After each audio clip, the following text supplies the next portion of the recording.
नमस्कार, जय श्री राम, हर हर महादेव। गिरो, गिरो सालो गिरो, मगर गिरो तो उस झरने की तरह जो ऊंचाई से गिरने के बाद भी अपनी पवित्रता को नहीं खोने देता। बहुत पहले यशवंत फिल्म बचपन में देखी थी, उसका ये संवाद कहीं यहां बैठ गया कि गिरो मगर उस झरने की तरह जो ऊंचाई से गिरने के बाद भी अपनी पवित्रता को नहीं खोने देता। किंतु यहां तो पतन इस प्रकार का है कि लिचड़ई जाए नहीं रही है। एक बुजुर्ग दलित समाज के सनातनी के साथ, राकेश किशोर जी के साथ दुर्व्यवहार करने का सैकड़ों की झुंड में घेर करके आए उनको मारने के लिए। क्यों? क्योंकि उन्होंने प्रतीकात्मक रूप से सीजीआई का विरोध किया था, सिर्फ सनातन के मुद्दे पर। 70 वर्ष हो गए और वकालत भी 30 साल से कर रहे हैं, कभी उनको यह करने की आवश्यकता नहीं पड़ी। क्यों किया?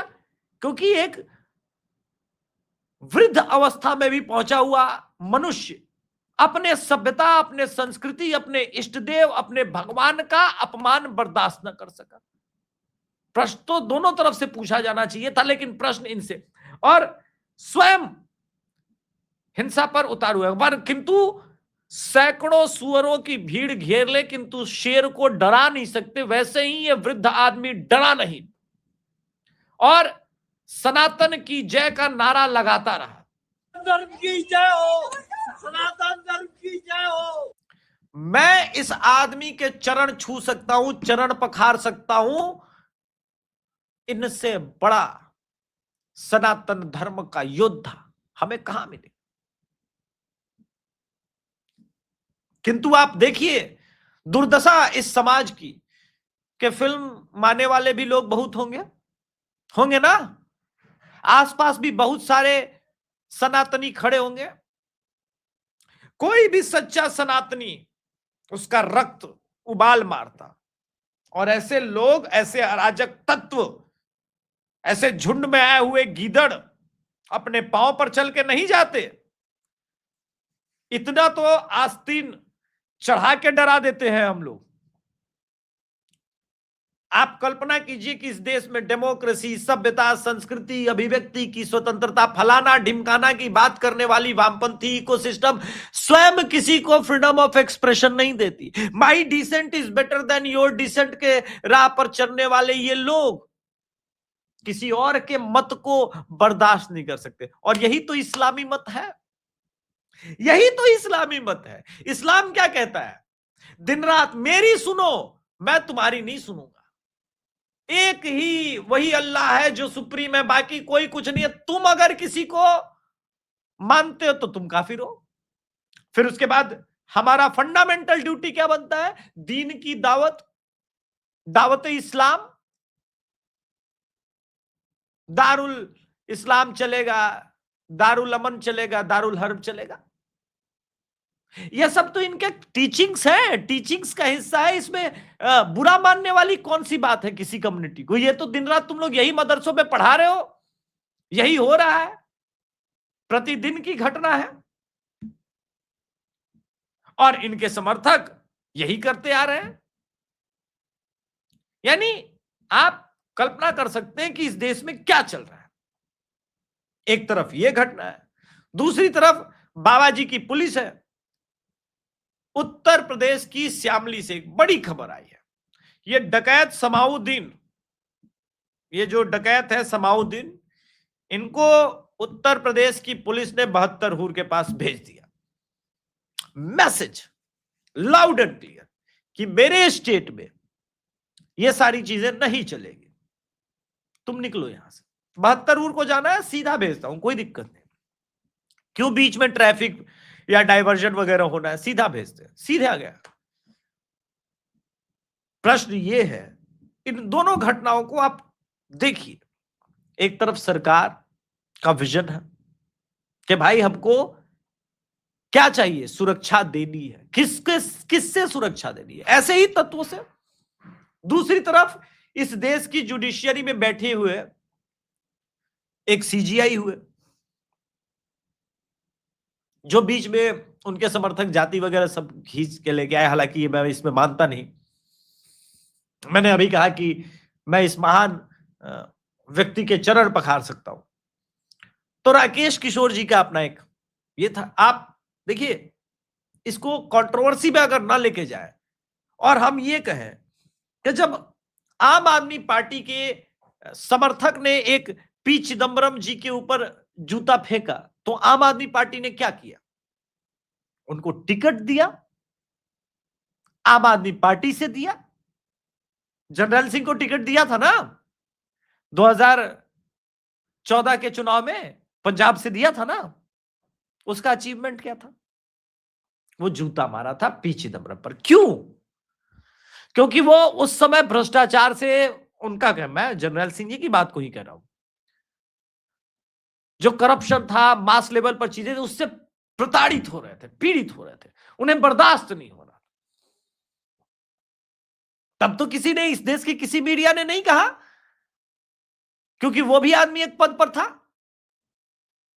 इस देश के मुसलमानों ने, इस देश के मुसलमानों ने शार्ली हेब्दो के ऊपर जब अटैक हुआ, सेलिब्रेट किया है। सोचिएगा, क्योंकि सोचने में कोई पैसा नहीं लगता, सोचना कोई प्रॉब्लमेटिक चीज नहीं है। सोचिए, अब अगर ये सारी चीजें जस्टिफाइड है, और जस्टिफाई हुआ, यहां तो बुरहान वानी को गरीब हेडमास्टर का बेटा बता दिया गया, पर किसी ने किसी के आराध्य को गाली नहीं दी थी। नुपुर शर्मा जी के लिए देश भर में मुसलमानों ने दंगे नुपुर शर्मा जी के विरुद्ध खड़े कर दिए, लेकिन तस्लीम रहमानी, जो हमारे देवाधिदेव महादेव को उसी डिबेट शो में गाली दे रहा था, वो फ्री घूम रहा है। ये जो बड़ा अंतर है, यही सनातन है, और इसी सनातन सभ्यता संस्कृति को बचाने के लिए बात कही। सीजीआई साहब को नहीं कहना था, पर उन्होंने कहा, अपने पद की गरिमा का दुरुपयोग किया। एक आदमी को बर्दाश्त नहीं हुआ। कोई आवश्यक नहीं है कि सबको इतना टॉलरेट हो, किंतु आप देखिए, ये जो झुंड में आए गीदड़, ये किस लिए आए थे? ये आए थे कि इस आदमी को डरा देंगे, लेकिन एक अकेला सनातनी भी इन पे भारी पड़ गया, वो भी वृद्धावस्था में आने के बाद भी। यही सनातन है। ऐसे असंख्य सनातन वीर जो त्यागी बने रहे,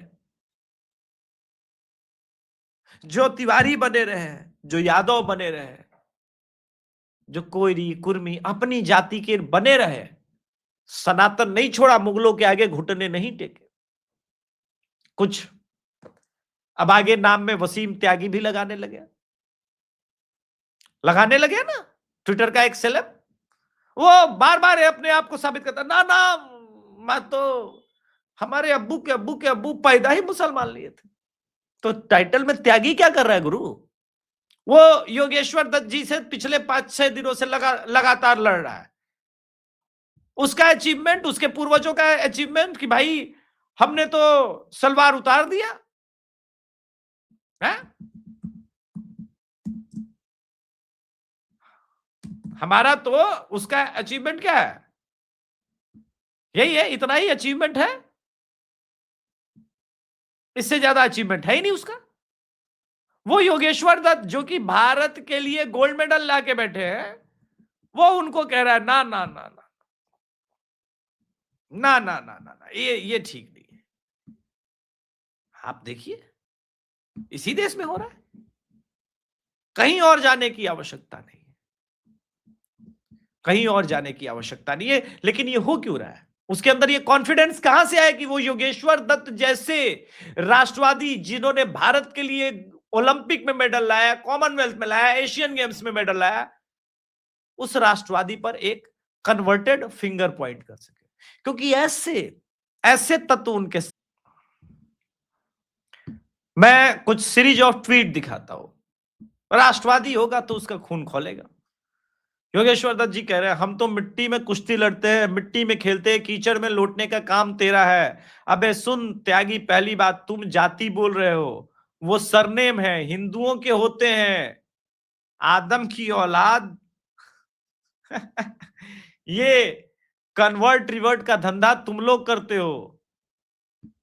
तूने खुद बता दिया तू भाड़े का टट्टू है, तेरे कन्वर्ट रिवर्ट बता रहे, अब जा इधर जात पात और जमात की बात मत कर। ये उसका कारण ही है, शुरू कहां से हुआ।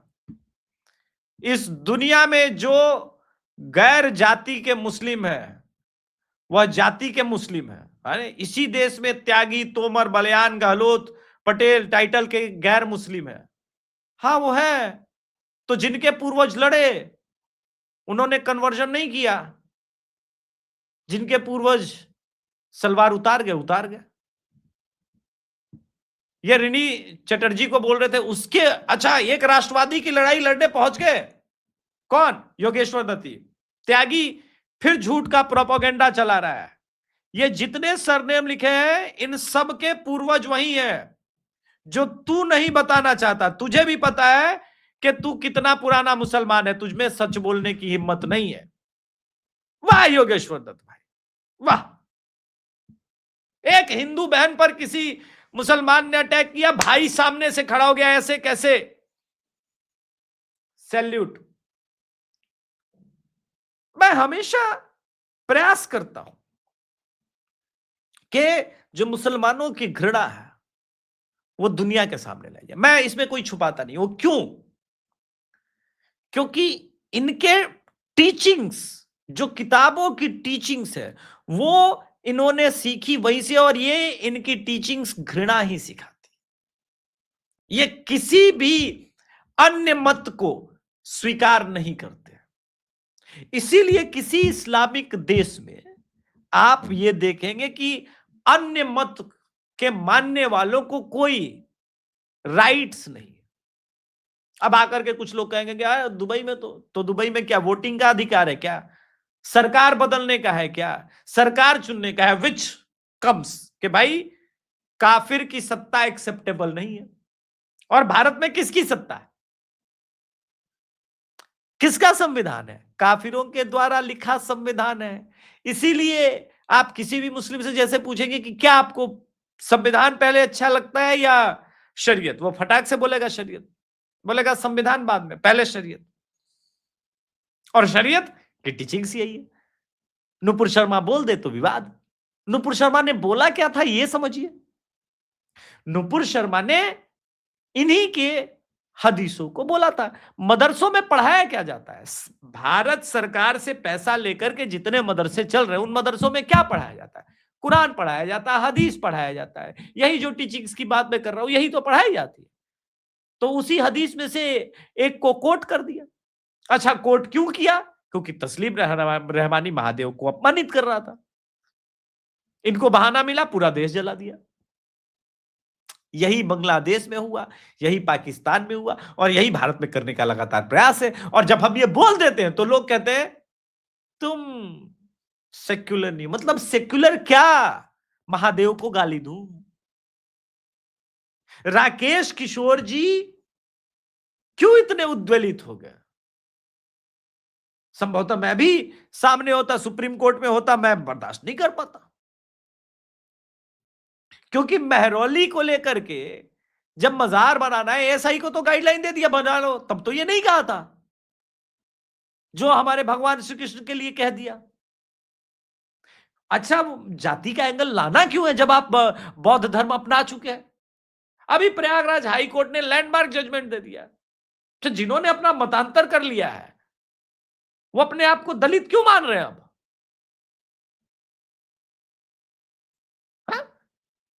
इस देश में मुसलमानों को ओबीसी के अंदर आरक्षण मिलने लगा। ये कैसा सेकुलरिज्म है भाई? और ये क्यों है भाई? आरक्षण का अधिकार सिर्फ हिंदुओं के पास है और उसी को मिलना चाहिए। ये लड़ाई अनवरत जारी रहेगी। और राकेश किशोर जैसे योद्धा को प्रणाम करता हूं, उनके साथ समर्थन में खड़ा हूं। और राकेश किशोर जी किसी भी प्रकार की कभी भी team the Abhishek Tiwari show के प्लेटफॉर्म की या हमारी आवश्यकता हो, हम स्वागत करेंगे। धन्यवाद। जय श्री राम। हर हर महादेव। कृपया अगर राष्ट्रवादी हैं आप तो चैनल को सब्सक्राइब करें। सेकुलरों के लिए चैनल नहीं है। धन्यवाद।